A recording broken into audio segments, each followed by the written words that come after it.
Good morning. Good morning. And we are here to talk about politics.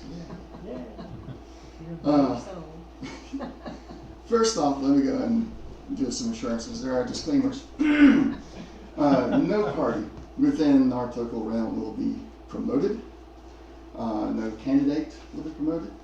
If I do refer to the parties, it will be in alphabetical order, except when I'm reading from any kind of article that I'm using as a source. I'll read it as the article has printed it. Although I am human, I may slip up. But I'm not trying to tell anybody who to vote for or anything. In fact, I'm trying to kind of do the opposite of that. You'll see. One of our goals, there we go. The series goals, so the ultimate goal for the entire series on this is to give us a new way to analyze politics from a Christian perspective so that we can make better and more informed decisions. One of the reasons this is the goal and one of my motivations for doing anything about politics is that I do believe that as Christians and as American citizens that we should make the best decisions possible. And the way to do that is to be fully informed. Being informed includes knowing your history, knowing the actual debates that are happening, the policies, and sometimes the history around the policies. Now, of course, we can't all know every single piece out there, so a lot of times we do have to pick and choose what's going to be more important to us or what may be more important according to the Bible. If we can't figure out, the Bible definitely specifies this, then it's got to be, how do we feel about that? And so, and again, you have to do your own research a lot of times on that, because just looking at the news media, they don't always give you everything. We know we got the hashtag fake news happening everywhere. And the sad fact is that that's true. There is a lot of fake news out there. But there are also a lot of sources you can go to and find the real news that's going on. So the goal for this particular lesson, we're going to break down some of the more major concepts of the politics. And we're going to take a look at history to see where certain political constructs have actually come from. So that being said, what are some things out there that have teams? Let's start with sports. Yes. What is one of the most major college sports? Probably number one sport in South Carolina right now for colleges. Football. What's the second one? Baseball. Baseball. College, I was thinking more basketball. Yeah. But I do have, for professional, I got baseball and hockey. Now, what do these four have in common? Two major things that these four have in common. Okay, competition. I think that's a third one. The teams. And what's, to me, one of the major things they have in common is, depending on your perspective, fanatical fans. Yes. Fanatical fans. Some of these fans, like I used to be a huge fan of basketball, LA Lakers. And I consider myself to be a passionate fan. Now, I'd get up and scream at the TV. I'd scream at the players through the TV. I'd scream at the refs through the TV. I was a passionate fan. From the outside, I was a fanatical fan. Most definitely. And we spoke a little bit, I think in the last lesson I did about some of the Clemson fans. I'm right there on the road where the Clemson fans drive by when they're going to the home team or home game. And some of these cars are just completely decked out, like car wraps and everything, like you're spending that much money just to promote your team. Yes. And we'll get to a little more on that. So, some other things we got is Risk, board games, Monopoly, and these don't make sense yet, but they will. Horse racing and car racing. So another thing that these have in common. Now, you don't necessarily think of like Risk and Monopoly of having teams because it's everybody's out there for themselves. But that is a team.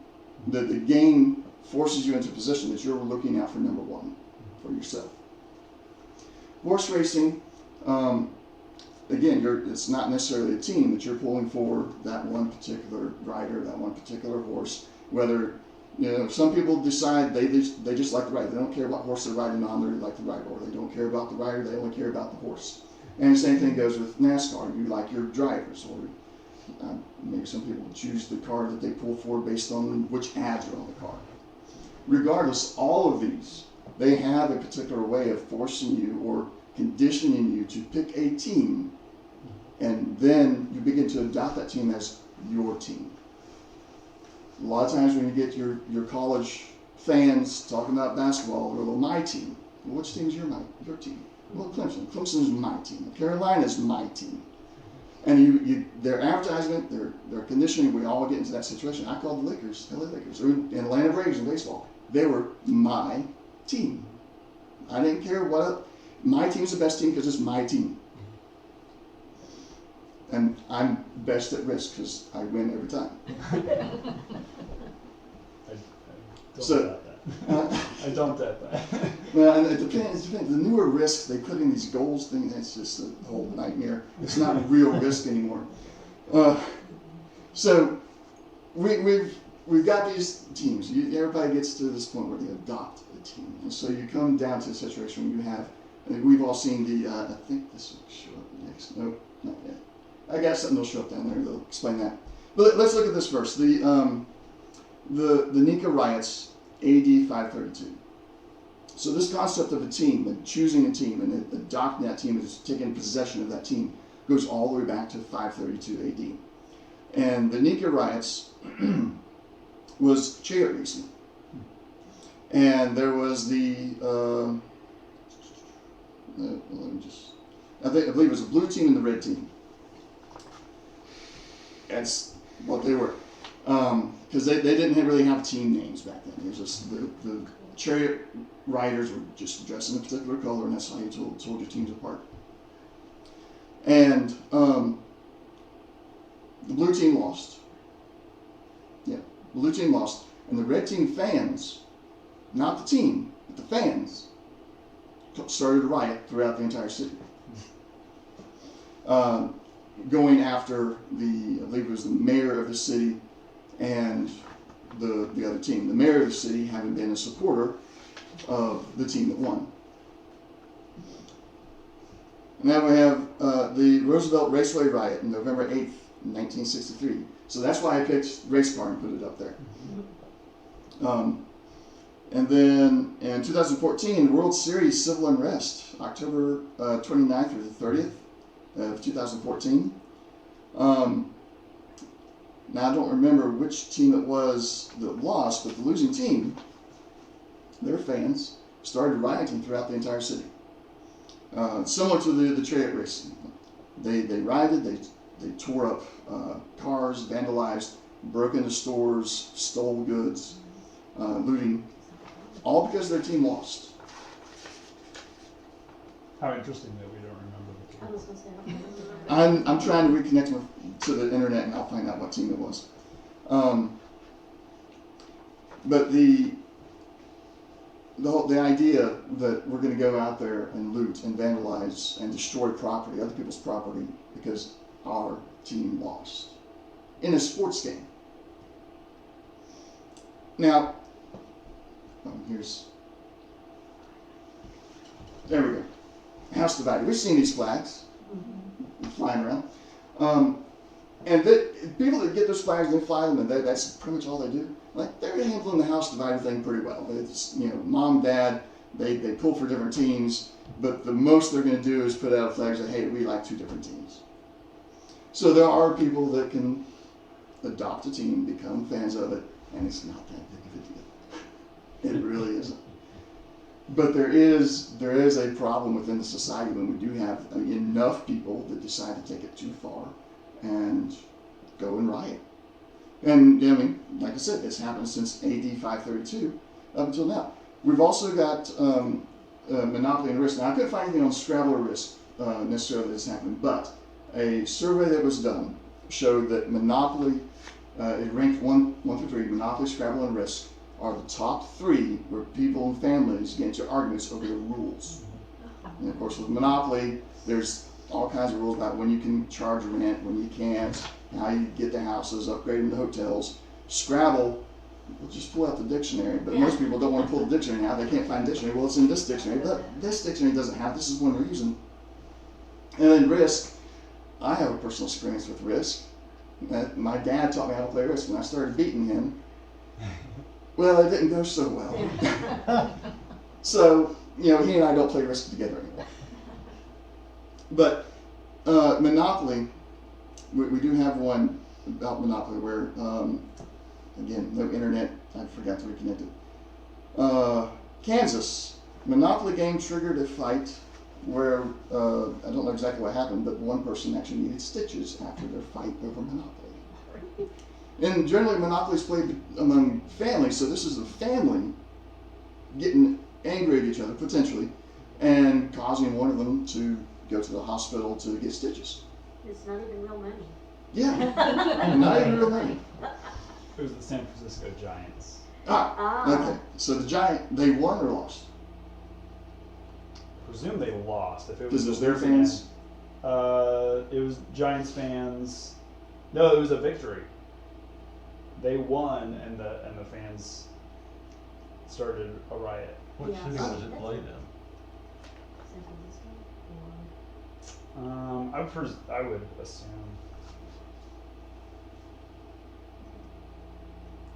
I gather that would have something to do with one of the losing team, because the fans kind of tore the place up. This one actually doesn't say where the riots took place. Celebrations turned into riots after the San Francisco Giants beat the Kansas City Royals 32 in October to win the third World Series title. Streets of San Francisco. So it was in San Francisco. That seems to be the trend.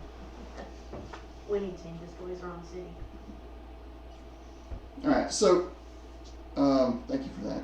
And now I'm finally connected. That gave me a moment to connect to the internet. There you go. So and there I found others from before 532, but I picked that particular one because chariot racing. We talked about chariots in the technology lesson, so I thought that was a unique one to bring in. But this is just a short list of riots that have taken place based off of some kind of sports event or team, and it's as we just saw, it's not always the losing team that goes off and does something crazy. But again, we can't lump all the fans in there. I'm sure we have plenty of sports fans in here that don't go off and go cause riots when you lose or win. And it's all about how you handle that.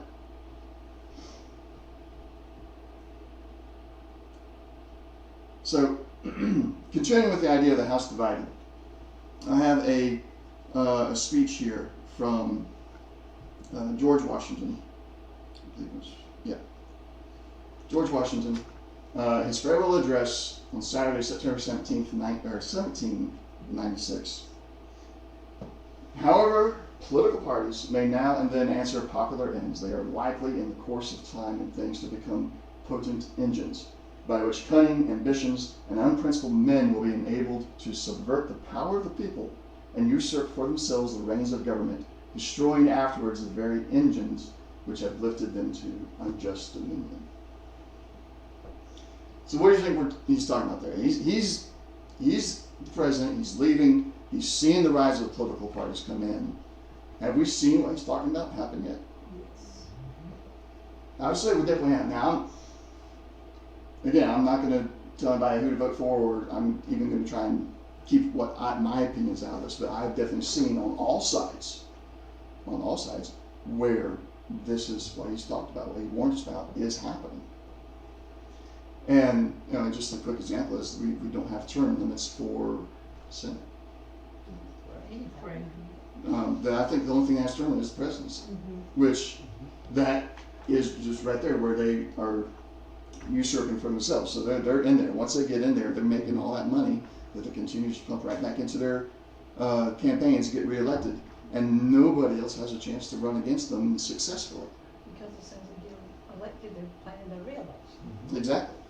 And the people who get in saying we should have term limits either back down or they can't possibly get enough people to vote for it because everybody else is perfectly happy making Yep. $200,000. So another summary of this is Washington is warning American people against the negative impact that opposing political parties could have on the country. During his presidency, he witnessed the rise of the Democratic Republican Party in opposition to the Federalists, and worried that future political squabbles would undermine the concept of popular sovereignty in the United States. And of course, as we move on throughout history, we see more of that happening, and we do see we got another president here that had a very clear sight of what was going to happen in the future. We'll get to that in a minute. But this really shows us that we're not the first ones to recognize that having a team of any kind, especially when you start to get into teams that actually have an effect on the way the country is run, the way our livelihoods are affected, if those teams get into a fight, and then the people that are, this is my team, they get into a fight, that causes all kinds of unrest.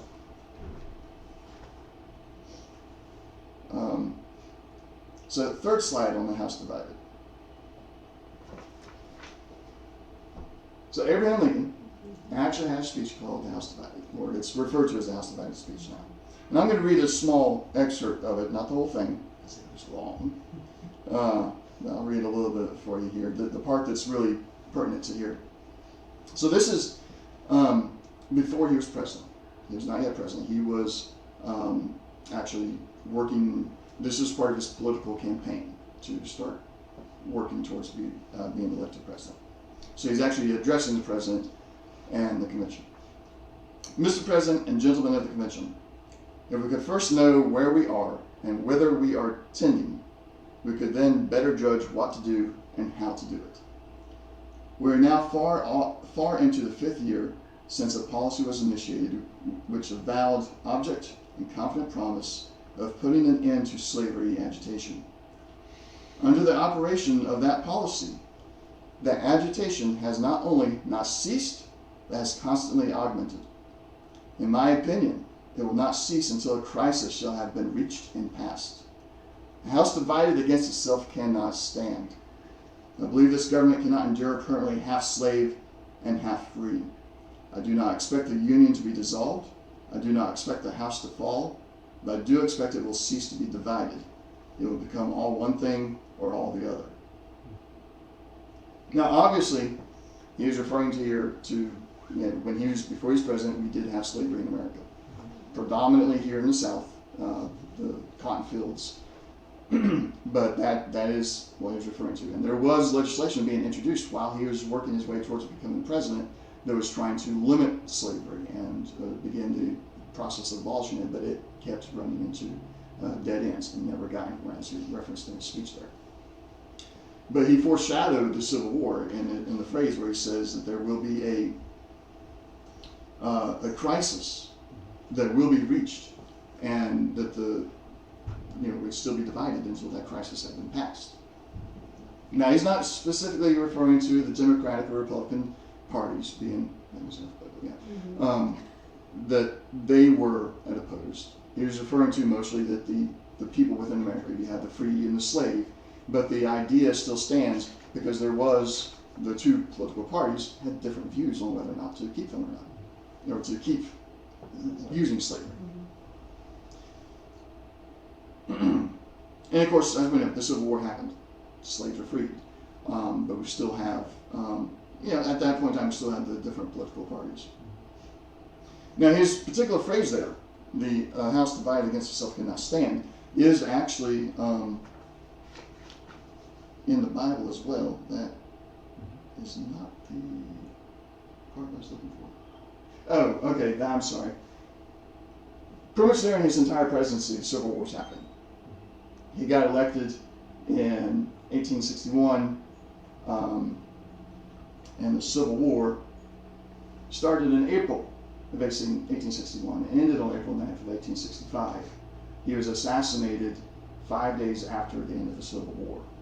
So he predicted, he foreshadowed that this crisis was going to happen. He lived through it. He guided the Union at that time through it. And then that was the end of his life, his career. Now back to the house divided cannot stand. We have in Matthew 12:25. Let me pull that up.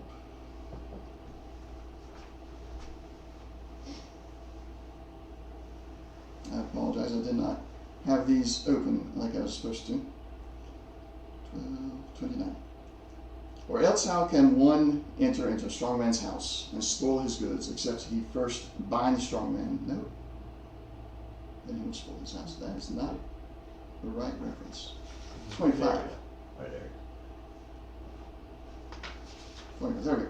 And Jesus knew the thoughts and said unto them, every kingdom divided against itself is brought to desolation, and every city or house divided against itself shall not stand. And Luke 11:17.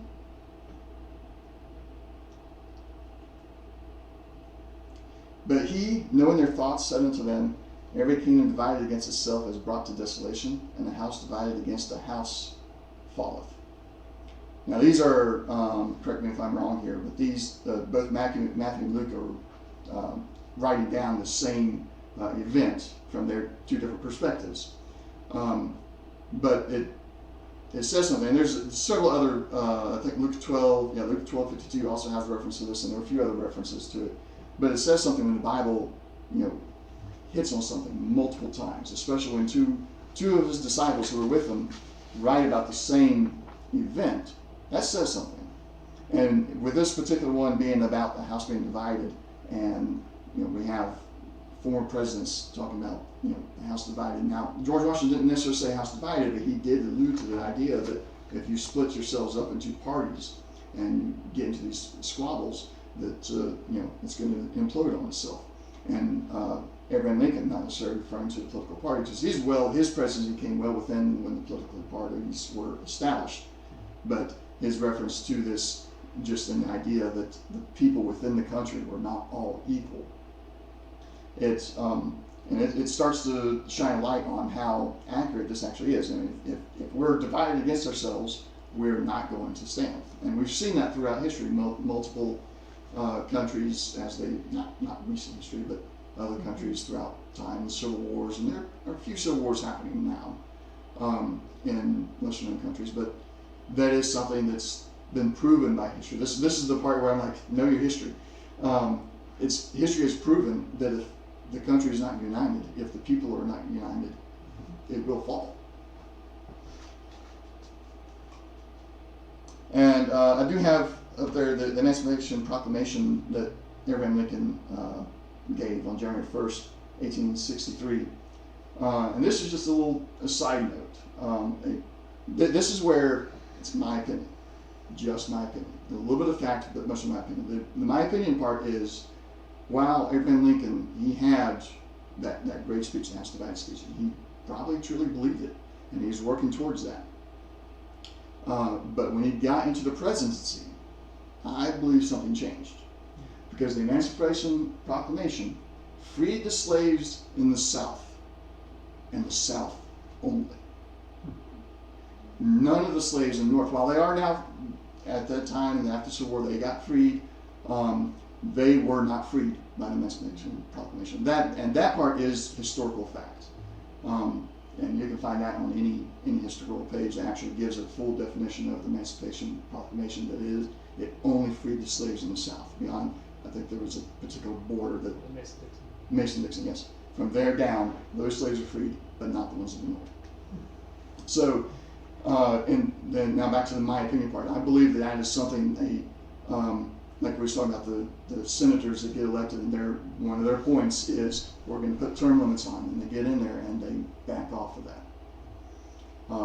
I believe that was present even during Abraham Lincoln's time when he had this thing he wanted to do, but then when he got into office, he backed off of it and only did part of it. Now, in the end, I'm not saying it's a bad thing. In the end, the Civil War happened. The slaves are freed. That is a good thing. We just need to analyze the concept of what happened, what made him change his mind, and does it come back to the parties are so split all the time? Yes. One thing, by that time of the Civil War, the North was kind of losing its enthusiasm for the fight. Yes. I mean, they were having riots in bigger cities up north. Yeah. And so by issuing the Emancipation Proclamation, he gave a lot of people a reason to keep fighting. Yeah. And plus, with some of the folks who are coming into the country or immigrating to America at the time. I guess that kind of gave them a reason to fight too. Yeah. Free people. Now, I actually took my entire senior year in high school. My history class was just Civil War, because I'm a huge fan. Not really fan, a huge. Okay, that's the only word I know. Huge fan of Civil War. I like studying it, and so I mean I could go into a lot of that. But you make a great point. One of the biggest things that he did that for was to bolster the Union armies, and another one of their thoughts was that, oh, if we free the slaves in the South, and they're coming up on the Underground Railroad, maybe they'll join the Union Army as well.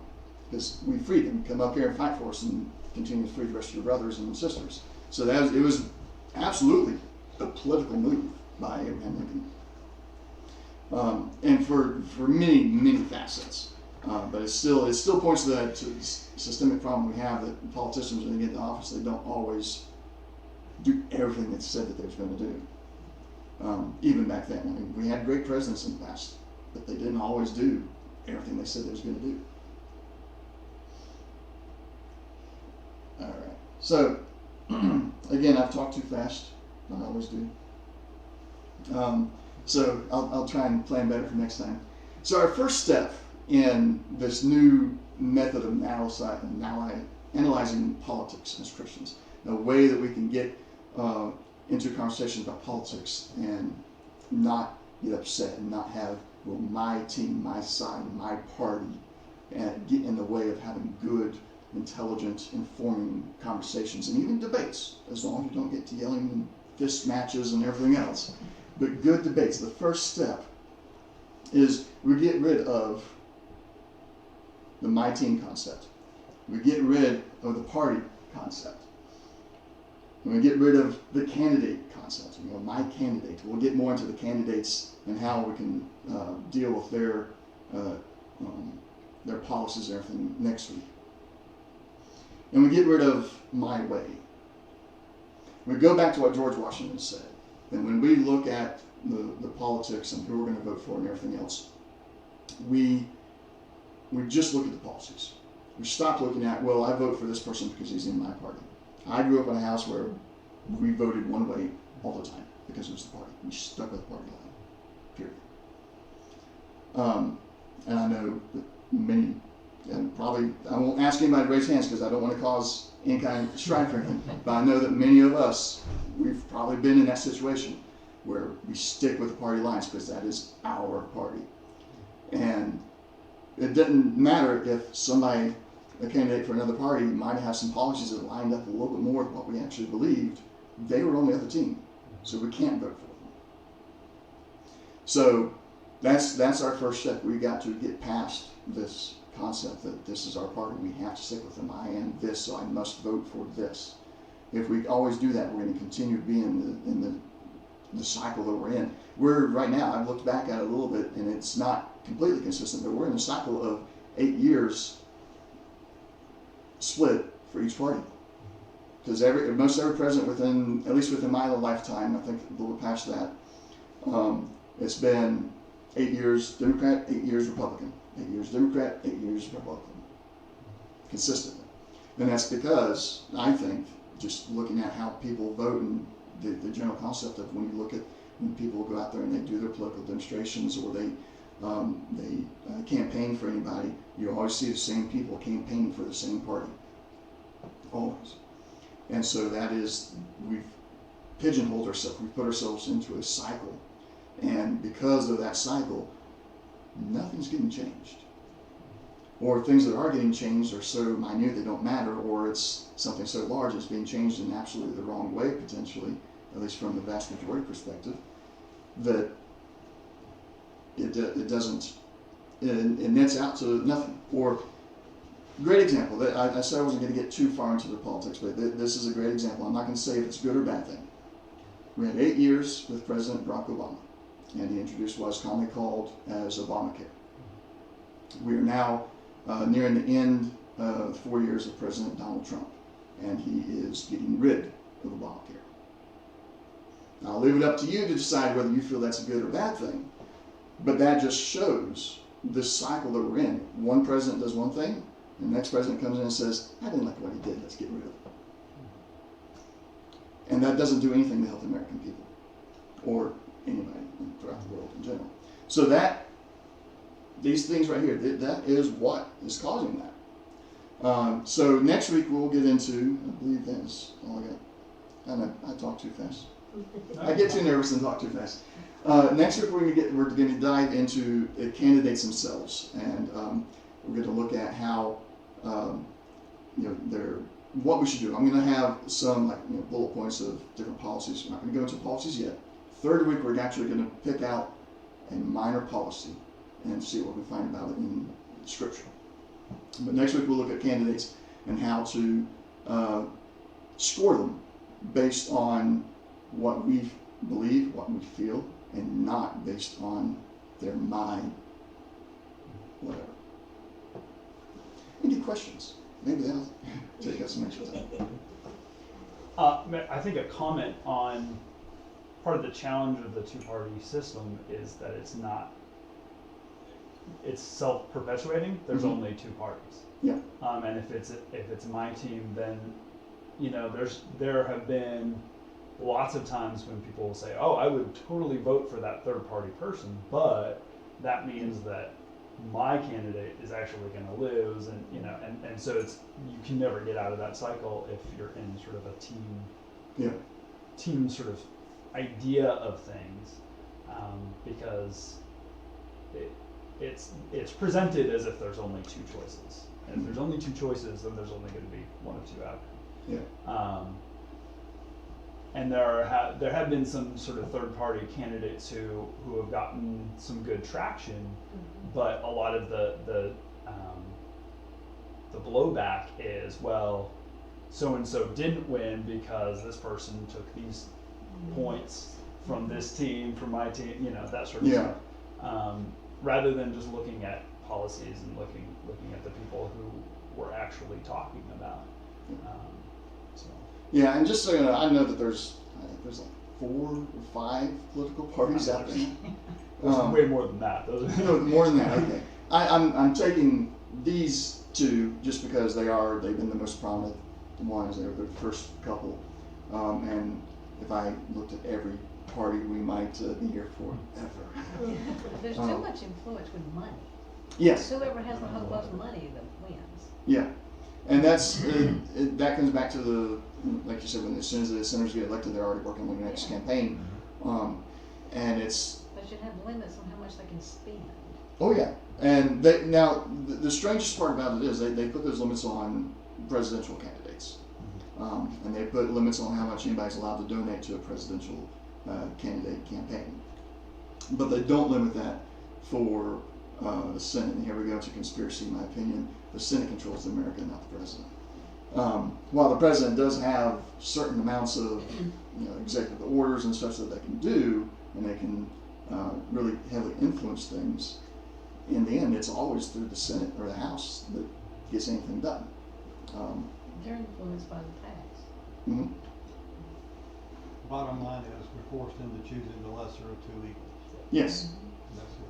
Yeah, and that's you stole the words out of my mouth for the next lesson. That's absolutely what it is, and that kind of ties in with what you're saying. But if you vote for the independent party, the non-Democrat or Republican, then you're taking that vote away from the lesser of two evils of the two that you know are going to. One of these two are going to win. And that's I've seen that argument. I've made that argument. It's like, well, why are you going to vote for this Tea Party guy? You know he's not going to win whatsoever.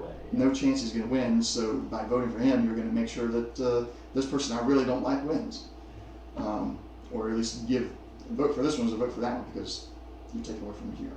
It's a circular argument still in the end. And I personally believe that you ought to vote for who you think represents you the best. Well, and that's the other challenge. Is so much of from politicians themselves, but also from all the people. It's vote for this person because we don't want that person. It's not vote for this person because they're great. It's vote for this person because they're not that person. Yeah. Yeah. Lesser of two evils. And then I'll go ahead and say because it's not my words. I don't know if anybody has heard of Chad Prather. He's considered the political cowboy. He's on Blaze TV. And I watch his podcasts fairly, actually I watch all his podcasts. I won't lie. I won't abridge it either. I watch all his podcasts. And 9 times out of 10, I agree with him.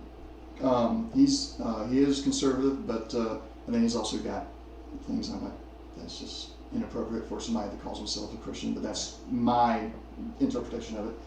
And he did outright come out and said that during the last election, he knew either Democrat or Republican was going to win, and he didn't want Clinton. His words were, I don't want another 8 years of Bill Clinton. So he voted for Trump. And the sad fact is there are a lot of people that just, they do it that way. And because he did not look at any policies whatsoever on either side. He didn't care what they was doing. He just didn't want what he didn't want. And now there's a whole nother firestorm that we're dealing with. But it would have been a firestorm either way. Both of those candidates were very politically charged. Any other questions or comments? Yeah, just to balance out, there were lots of people who voted for Hillary Because they didn't want Trump. because they didn't want Trump. Yeah. Donald Trump. So. Yeah, absolutely. I think there were a lot of people who was like, well, Trump, all of his businesses, he's claimed bankruptcy on all his businesses. That one of the arguments was America's in so much debt, we need a businessman to take over and get us out of debt. And then there were people who said, well, no, Trump's not the right person then because all of his businesses go bankrupt. He builds them up, goes bankrupt, sells them off, and starts another one. And so people was like, well, no, he's not the right one. Let's go with Clinton. Which, if that's your reasoning, that's the way you want to do it, that's perfectly fine.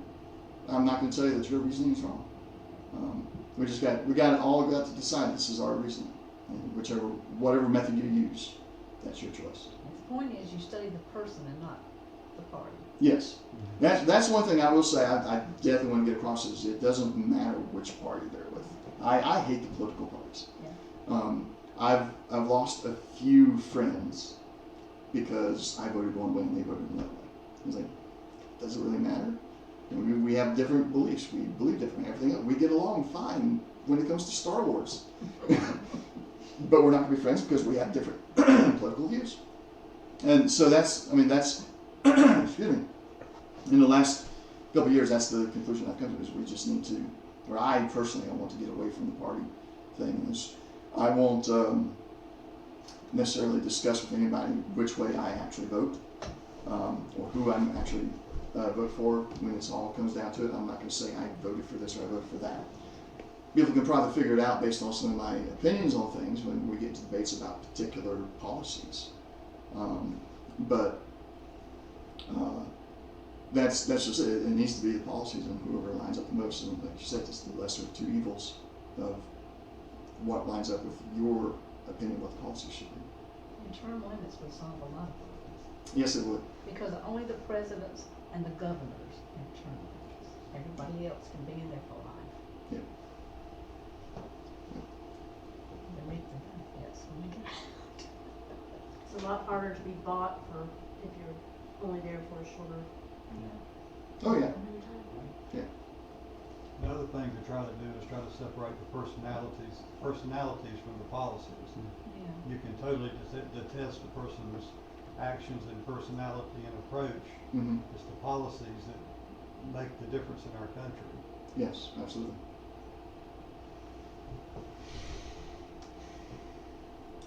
But we can't, I don't know if we can completely divorce personality as well. If you're looking for results, you just about have to. You can detest the person themselves. It depends on what you feel like that the future of the country and the policies that you feel that you can support. It'd be great to be able to like both, but if you have to make the determination, if you have one person that you love them as a person, they've got a great charismatic personality, and they're destroying our country, Mm-hmm. and you've got one guy that just you totally detest and aggravates you to death, and they're doing what's necessary to reclaim our country. And You got to Do separate you that. think there will be a woman president? Okay, they will. I think so. I think there will be eventually. I can't put. I'm not that invested in the political realm and watching the trends and everything to really put any kind of timeline on it. But I think probably within the next 3 or 4 presidents, we'll probably have a female president within that.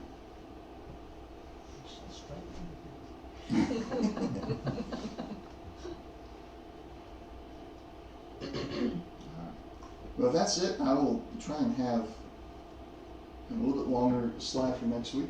We were just right. Good job. Thank you. It was hard. It was very hard to not have any kind of meaning in this. But again, if you at any point in time feel like I'm leaning one way or the other, just call me out on it and I'll correct it, because I have no intention of doing that. And if you want to talk more about it, I'm perfectly happy having calm civil debates, discussions about any political thing. I like a good debate. I really do. But hopefully at the end of this whole series, the first 2 lessons are going to be kind of like, here's the big picture. But then after that, we're going to get into, actually how to get our hands dirty and figure out things. And so at the end of this, hopefully everybody will have a better understanding of how to know what you're looking for. It's like we have church because we want to know our scripture. And so when somebody asks us questions about scripture or anything, we know where to go and have an answer. If they challenge us on our faith, they say, well, what you believe is wrong on this particular thing, we can go to the Bible and say, well, no, here's why I believe what I believe. We need to have that same ability with the politics, to be able to say, this is why I'm voting for this person because of this policy, and this is why this policy is important. So that, hopefully, at the end of the series, we'll all have a better ability and method of doing that. Of course, if you don't ever get asked about politics or policies, then I guess it doesn't matter. But that's it. Aaron, would you mind doing the prayer for us? Sure. Thank you. Lord God, thank you for this day. Thank you for this country that you allow us to live in. Thank you for the awesome responsibility and opportunity to vote for our leaders. We are not perfect as a country, but we have done quite a bit of good. Bless us as things are revving up once again. Be with our hearts and our minds. Help us to love one another, not because of our teams, but because of who we are. Help us to have good and fruitful discussions. We pray all these things in the name of Jesus Christ our Lord. Amen.